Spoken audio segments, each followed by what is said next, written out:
حضرت واصف علی واصف رحمۃ اللہ علیہ سے یہ سوال کیا گیا کہ کیا اس دور میں دجال کا ظہور ہو سکتا ہے؟ جواب میں آپ نے ارشاد فرمایا، ہو سکتا ہے، بالکل ہو سکتا ہے، یہ واقعہ ہو سکتا ہے۔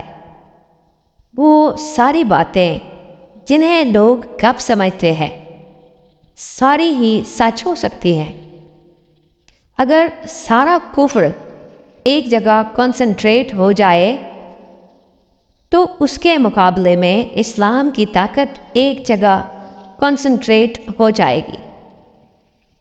مسلمانوں کا جو ہیڈ ہوگا اس کو امام کہہ لو، امیر کہہ لو، وہ مسلمانوں کی مجموعی قوت کو لیڈ کرنے والا ہوگا، اس کا ایک نام ہوگا۔ اس وقت اگر ساری دنیا مسلمان ہو جائے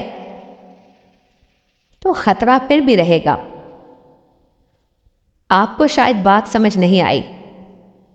مثلا پاکستان میں سارے مسلمان ہیں مگر چوری پھر بھی ہو رہی ہے، تو پھر مسلمان ہونے سے چوری تو نہیں رکی، یا عافیت نہیں آئی، یا غریب کو آسانی نہیں ملی۔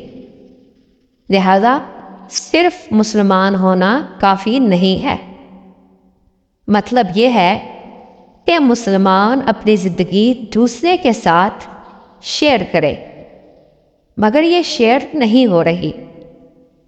تو ایک ایسا وقت آنا چاہیے یا آئے گا جس میں مسلمان وہی ہوگا جو باقی مسلمانوں کا درد بانٹے، خوشیاں بھی بانٹے۔ تو وہ کہے گا کہ غریبی بھی بانٹو اور دولت بھی بانٹو، پھر تو بات ہے۔ ادروائز یہ ٹھیک نہیں ہے۔ آپ کی زندگی میں اللہ تعالیٰ ایسا وقت لائے کہ آپ کو اپنی زندگی میں ایسا منظر دیکھنے کو ملے کہ اسلام کے نام پر ایک معاشرہ قائم ہو، پھر آپ جہاں پر جو چیز چھوڑ کے جائیں گے وہ وہیں پڑی ہوگی۔ یہ ہونا چاہیے، ہو بھی سکتا ہے، اور یہ جلدی بھی ہو سکتا ہے۔